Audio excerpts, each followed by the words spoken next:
तो दोस्तों, भारत के सामान्य परिचय का ही एक हिस्सा है स्थिति और विस्तार में, यानी भारत का अक्षांशीय विस्तार और भारत का देशांतरीय विस्तार। सबसे पहले देखते हैं दोस्तों अपन भारत का अक्षांशीय विस्तार। भारत का अक्षांशीय विस्तार, ठीक है।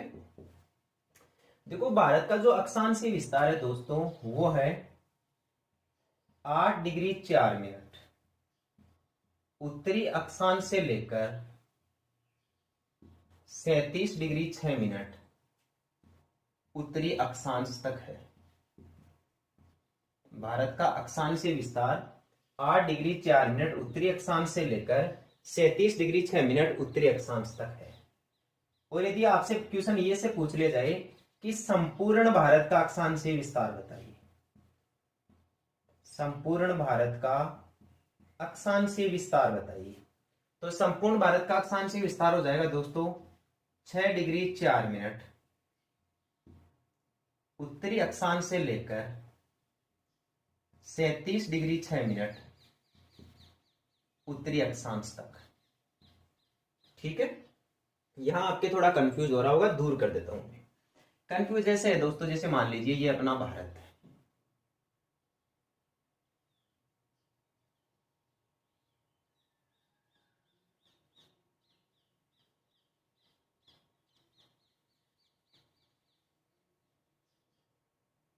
ऐसे मान लीजिए दोस्तों ये अपने भारत का मानचित्र है। यहां देखते हैं अपन, इसके हिसाब से देखते हैं अपन कि संपूर्ण भारत का अक्षांशीय विस्तार और आंशिक भारत का अक्षांशीय विस्तार।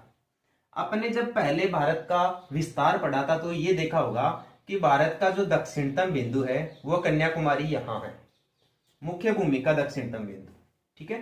लेकिन यदि पूरे भारत की दक्षिणतम जमीन की बात करें तो यहां पर है, यानी अंडमान और निकोबार द्वीप समूह में इंदिरा पॉइंट और ये कन्याकुमारी, ठीक है। यदि अपने भारत का अक्षांशीय विस्तार हमने यहां से शुरू कर दिया दोस्तों, इस कन्याकुमारी से शुरू कर दिया, तो वो पूरे भारत का अक्षांशीय विस्तार नहीं होगा, वो केवल भारत का आंशिक अक्षांशीय विस्तार होगा।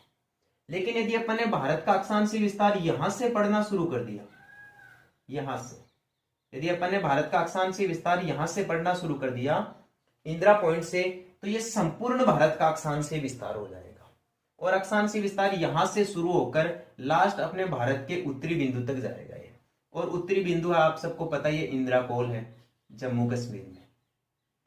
तो क्वेश्चन पूछ लिया जाए आपसे सामान्य तरीके से कि भारत का अक्षांशीय विस्तार बताइए, तो भारत का अक्षांशीय विस्तार है दोस्तों 8 डिग्री 4 मिनट 8 डिग्री 4 मिनट उत्तरी अक्षांश से लेकर 37 डिग्री 6 मिनट उत्तरी अक्षांश तक, यानी 8 डिग्री 4 मिनट उत्तरी अक्षांश से लेकर 37 डिग्री 6 मिनट उत्तरी अक्षांश तक। और यदि आपसे क्वेश्चन यहां इस तरह पूछ लिया जाए कि संपूर्ण भारत का अक्षांशीय विस्तार बताइए, तो संपूर्ण भारत का अक्षांशीय विस्तार शुरू होता है दोस्तों 6 डिग्री 4 मिनट से, ठीक है।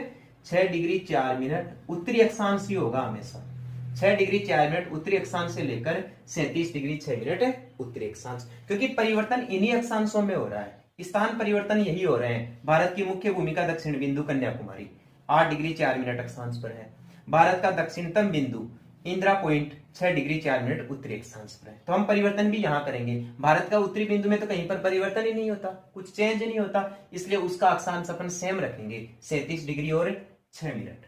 तो ये तो हो गया भारत का अक्षांशीय विस्तार। ऐसे ही भारत का यदि दूसरा क्वेश्चन पूछ लिया जाए आपसे कि भारत का देशांतरीय विस्तार बताइए, भारत का देशांतरीय विस्तार बताइए, या भारत के देशांतरीय विस्तार को समझाइए। दोस्तों, भारत का देशांतरीय विस्तार है 68 डिग्री 7 मिनट पूर्वी देशांतर से लेकर 97 डिग्री 25 मिनट पूर्वी देशांतर तक है। अर्थात भारत का देशांतरीय विस्तार है 68 डिग्री 7 मिनट पूर्वी देशांतर से लेकर 97 डिग्री 25 मिनट पूर्वी देशांतर तक, यानी यहां से शुरू होगा। ये अपना सर्करिक बिंदु है दोस्तों ये। तो यहां पर हो जाएगा अपना 68 डिग्री 7 मिनट। 68 डिग्री 7 मिनट पूर्वी देशांतर से लेकर अपने भारत का पूर्वी बिंदु दोस्तों यहाँ पर है अरुणाचल प्रदेश में, जिसे अपन वालांगू कहते हैं। तो यहाँ खत्म हो जाएगा अपना देशांतरी विस्तार। ये 97 डिग्री 25 मिनट पूर्वी देशांतर। तो भारत का देशांतरी विस्तार 68 डिग्री 7 मिनट पूर्वी देशांतर से लेकर 97 डिग्री 25 मिनट पूर्वी देशांतर तक है। 68 डिग्री 7 मिनट पर अपना सरकरी स्थान है जो भारत का पश्चिमी बिंदु है। 97 डिग्री 25 मिनट पर भारत का वालांगू स्थान है जो भारत का पूर्वी बिंदु है। 37 डिग्री 6 मिनट पर इंद्राकोल है जो भारत का उत्तरी बिंदु है। 8 डिग्री 4 मिनट उत्तरी अक्षांश पर कन्याकुमारी है जो भारत की मुख्य भूमि का दक्षिणी बिंदु है। 6 डिग्री 4 मिनट उत्तरी अक्षांश पर इंदिरा पॉइंट है जो भारत का दक्षिणतम बिंदु है। ये ध्यान रखोगे।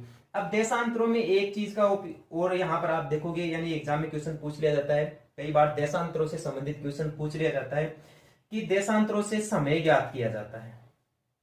देशांतरों से क्या ज्ञात किया जाता है दोस्तों? समय ज्ञात किया जाता है। तो 68 डिग्री 7 मिनट और 97 डिग्री 25 मिनट, यदि अपन इन दोनों का अंतर करें, यदि इन दोनों का अंतर करें तो दोस्तों लगभग आता है अपने पास में 30 डिग्री देशांतर। 30 डिग्री देशांतरों का अंतर आ जाता है। ठीक है, तो समय इस प्रकार से ज्ञात करते हैं दोस्तों, यदि 1 डिग्री देशांतर में 4 मिनट होता है, किसी भी एक देशांतर को पार करने के लिए 4 मिनट का समय लगता है, तो दोस्तों 30 देशांतरों को पार करने में कितना समय लगेगा? 120 मिनट। और 120 मिनट को आप 120 मिनट कह दो चाहे 2 घंटे कह दो, एक ही बात है।